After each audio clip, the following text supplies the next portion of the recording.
Red light means we're filming. We are on. Welcome everybody to the first episode of the Yoga Show. Yax Yoga Show, maybe.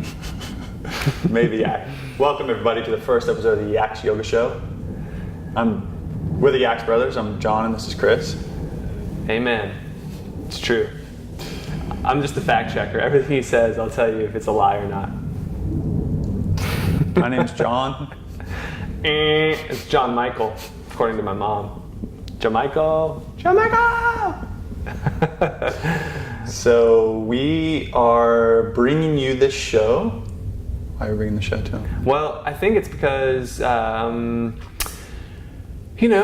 a lot of, people have funny perceptions of what yoga is, honestly. And I think that, so our story, let's start, I'll tell you why, because our story is such that we were raised in a family where, our mom and dad, really our dad was, he was one of the pioneers on the frontier of this consciousness revolution, really born from meditation, which it's really like as old as yoga is. But so because he was in that world during the 60s and 70s and 80s, we got exposed to the wackiest, wackadoo, tree-hugging, granola-eating hippies that you've ever seen. And so what drives us is that, yoga is so powerful. It means so much more than the poetic, albeit very anemic,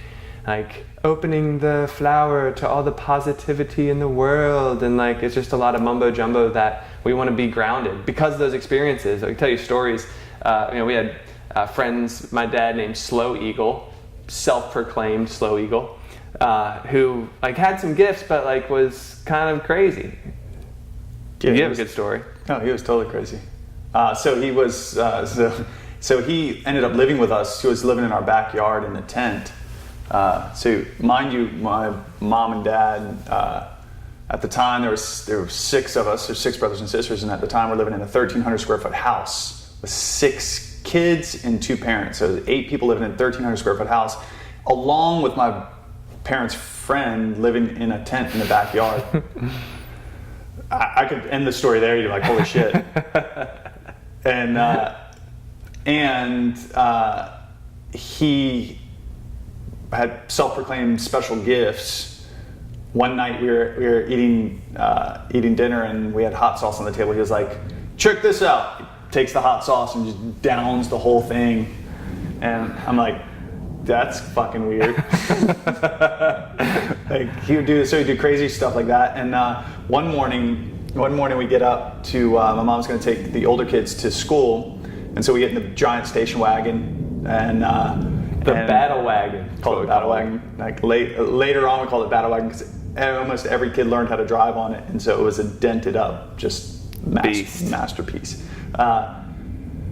And one day we get up and it wouldn't start. My mom gets in the car, she turns the key and nothing happens. And then so she goes inside and says, James, my dad, James, the car won't start.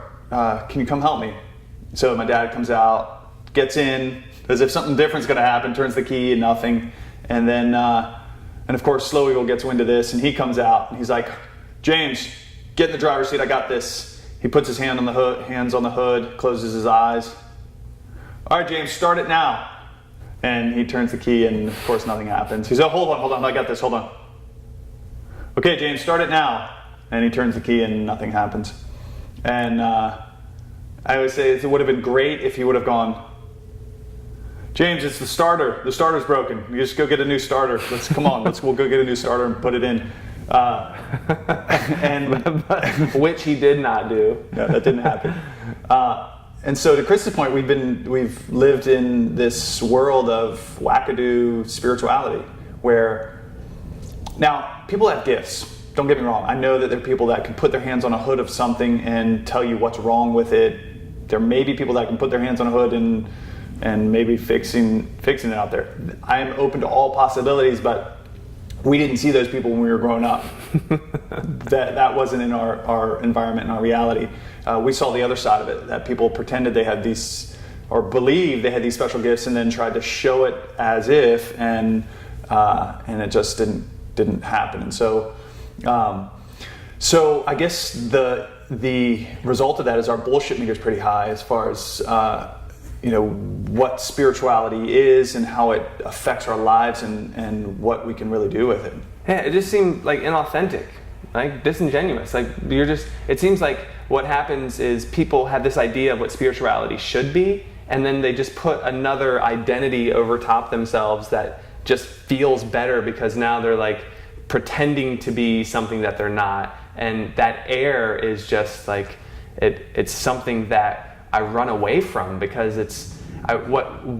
because of those experiences and because of kind of the way yoga is misperceived in the world, it feels like our mission is to distill all of that bullshit out and be like, no, this is a powerful transformative practice when you approach it in a grounded way, meaning like, okay, I want to learn spiritual principles or psychological principles. I want to understand why I'm suffering the way I am, and give me strategies, give me tools that I can learn today and apply when I go home, apply when I'm driving, so that it makes me not just putting another identity that feels better, but it's not really true to me, but it's uncovering the goodness, the spirit, the love that's already within us, and then it becomes a natural product of who you already are versus yet another layer of something that isn't you, meaning like the spirituality of so here is meditation for a lot of Western people becomes escapism. So like they're meditating, and then this is the time where I'm at peace, and they get off their meditation cushions and they treat people horribly. They're assholes, they're impatient, they're X, Y, or Z. Or it's like the idea of non-attachment, meaning is like I have to withdraw from all worldly possessions and all relationships, and then what happens is you just become more dysfunctional in your relationships, which is like the core of the world we live in. It's all interpersonal relationships with my brother, relationships with my coffee, alcohol, food, money, sex, working out, kids, wife. Yeah, because when you get down to it, yoga is like it's designed to change your sense of self. Your sense of self being like the basic condition that governs the quality of your entire life. What does it feel like to be you? How does it feel to be you in any given moment? Yeah, and so the reality of what spirituality is that it is the process of becoming our more natural self. Right? The process of becoming more natural, the process of dropping the front, dropping the mind-made construct of who we need to be, or the you could call it the representative that pops up in any situation or experience. And there's roles we have to play, obviously, right? If I'm going to work and I'm an employer, I have to put on that role to some degree, but I can still have myself come through in that role. If I'm with my kids, I act differently than I am when I'm with my brother or my parents, right? And so there are roles that we have to play, but within that, what spirituality is saying is that can we be our more natural self in all of those roles? Can we play the role but still remember who we truly are? Right? That is what the core of yoga, the core of real spirituality, grounded spirituality is trying to teach us, is that be your more natural self. Be that person that is present with the moment as it unfolds. Because anything else is just going to lead us down a rabbit hole of suffering, essentially. Yeah. And when I say suffering, I mean, anxiety, disconnection, a sense of grasping, worry, regret, fear, all of the the mind, the apparent self lives in the past or the future. It drops to the past and worries about something that's already happened. It projects out into the future, worries about something that hasn't happened yet, and lives in a mind construct of time. And true spirituality, our true nature, who we truly are, is the person that lives in this moment, here and now. And what that means is like to allow whatever needs to be processed in that moment to come up. So spirituality not being a repression of emotion, obviously, as you get more skillful in living, you'll have less anxiety, less worry, less fear. But there are certain situations where, like, you lose something, someone, and you're called to grieve, like cry. So the difference is when you stay connected with the truth is that you can still be at peace and express emotion. So I can be in grief and at peace.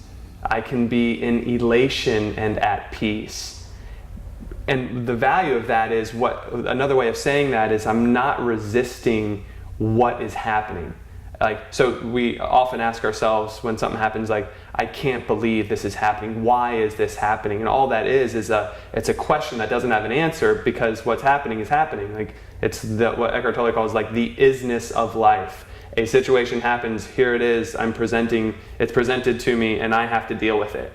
A lot of times what we're doing is we're not even dealing with it. We start getting in here and telling ourselves stories about why it shouldn't be happening, why it did happen, what could happen because of this in the future and in the past. And like John was saying, that's what the mind construct is. It's all embedded in time, future and past, future and past. And so real spirituality is like, man, I'm here, I'm now, I'm in this moment, and what is the moment calling from me? Period.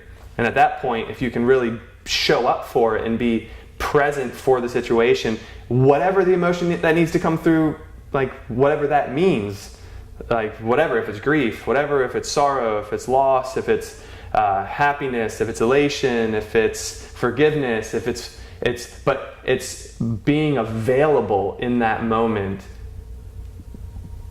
and not resisting the isness of it. That's like what the core spirituality is. That's why when we're teaching this in like our teacher trainings, it's so valuable, because what people realize is that, man, I just haven't been relating to the moment. I've been lost in my head about it. I've been lost in thought about it, which is the human condition. This is the power of the practice, is like access point, present moment awareness, all the stuff we do on our mats with yoga, and the asana and yoga and the meditation on our meditation cushions is all a way of training the mind to be more apt to deal with the moment as it is, and to get out of this and all the questions it asks, to just be with the moment as it is, and then be called like whatever emotional stuff comes through. It's like, there's a great analogy, I believe it's Eric Shipman who wrote it. He's like, water is a medium through which energy flows. And in the same way, our bodies are mediums through which energy flows. And when we stop it, energy, meaning emotion, from processing it, we push it down because we don't want to feel it, we run away from it, we avoid it, we numb it, we have all these different strategies to not being with whatever that feeling is, because we have this belief that we shouldn't be feeling the way we are. All of a sudden, we're stopping that energy from being processed, from flowing. And so real spirituality is like, man, if you're emotional, be emotional. Don't fight it. Just be there. Like, cry, laugh, freak out. Give me an example in your own personal life. Which one would you like? Just pick one.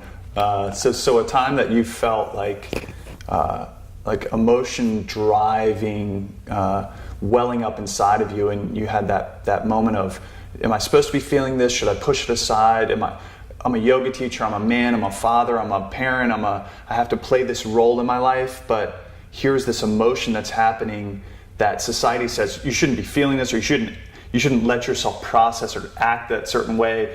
But then your spiritual practice, your what you've taught, what you've learned for years and years, allowed you to move in a different direction with it.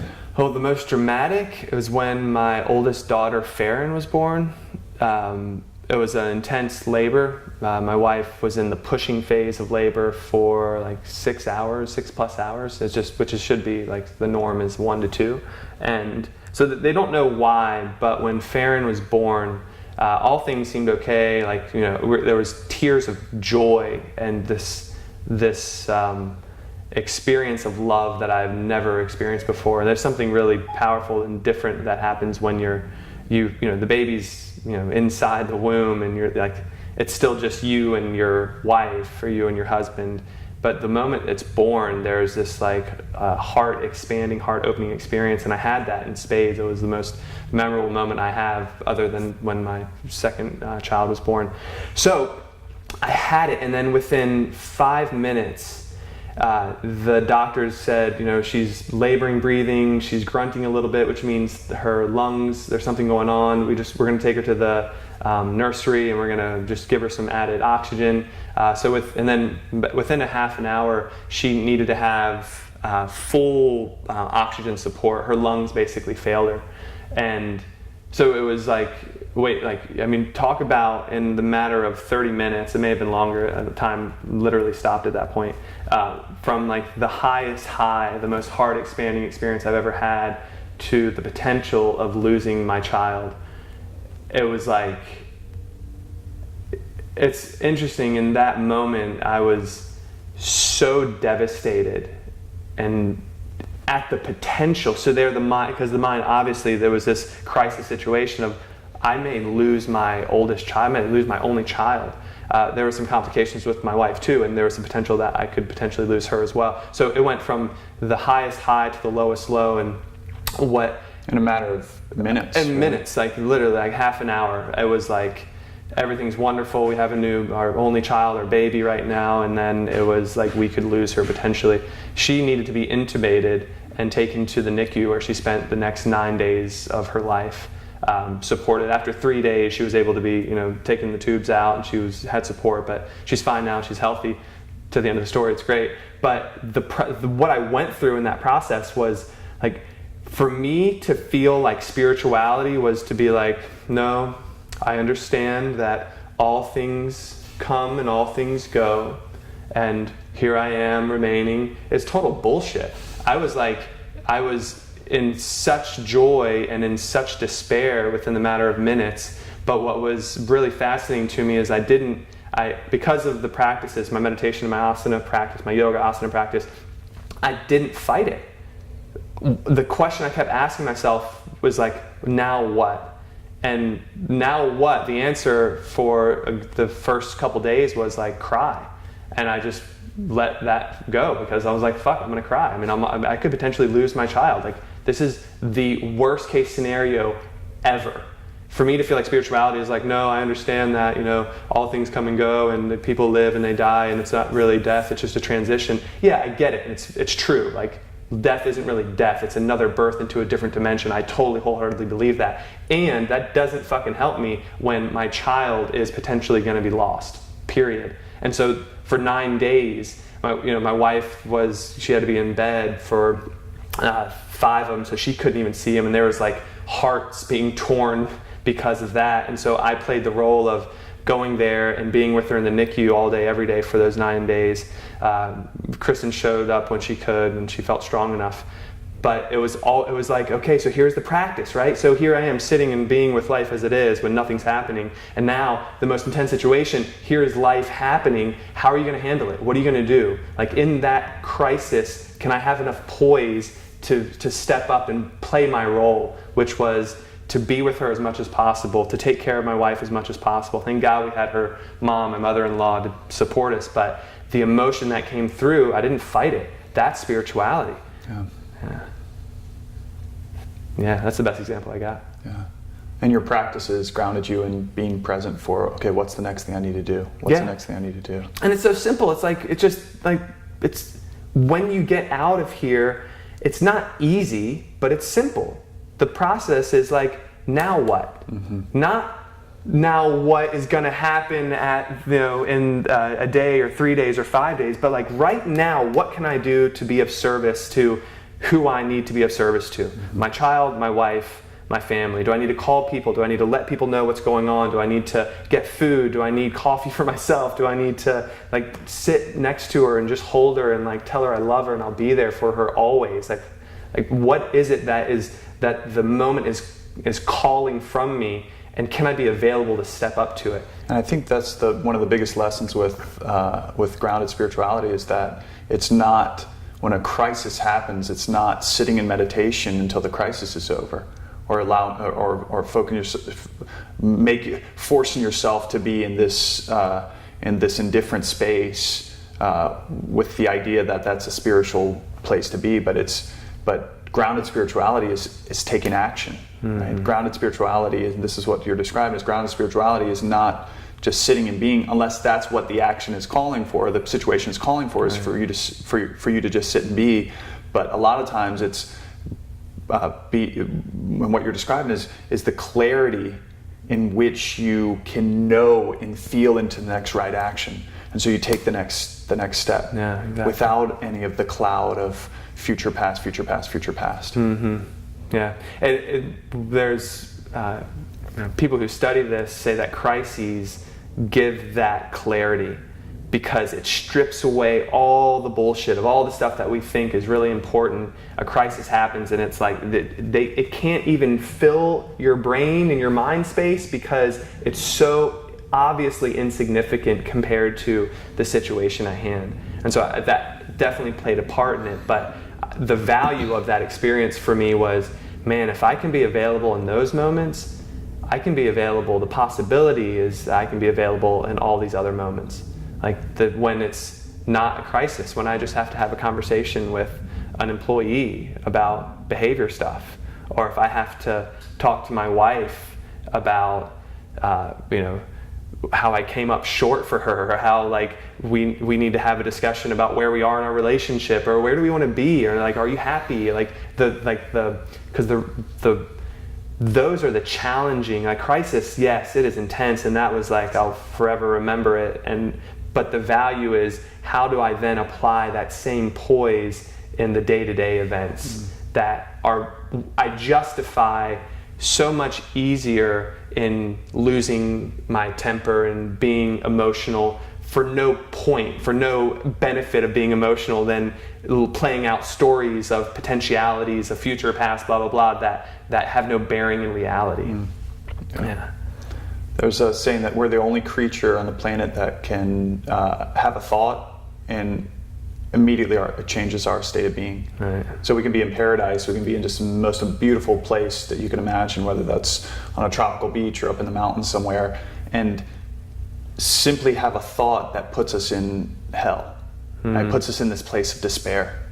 Just by a thought. Like nothing around us, no circumstances, no situations are actually present. It's simply a thought that shifts us into that space.